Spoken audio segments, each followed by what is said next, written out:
अस्सलाम वालेकुम रहमतुल्लाहि वबरकातुहू। दोस्तों, हमारा यूट्यूब चैनल हिकमत यूनानी में आपका स्वागत है।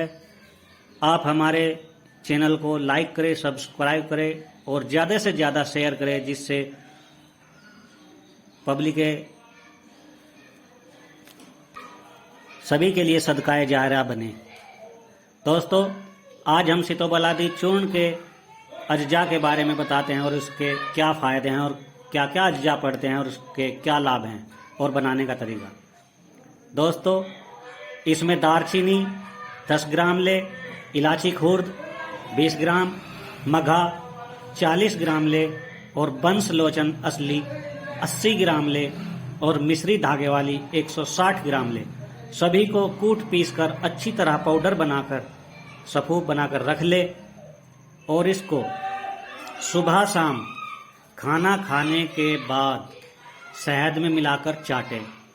ये सर्दी, खांसी, भूख कम लगना इत्यादि के लिए बहुत ही मुफीद है। दोस्तों, इसको बनाएं और फ़ायदा उठाएं। अस्सलाम वालेकुम रहमतुल्लाहि व बरकातुहू।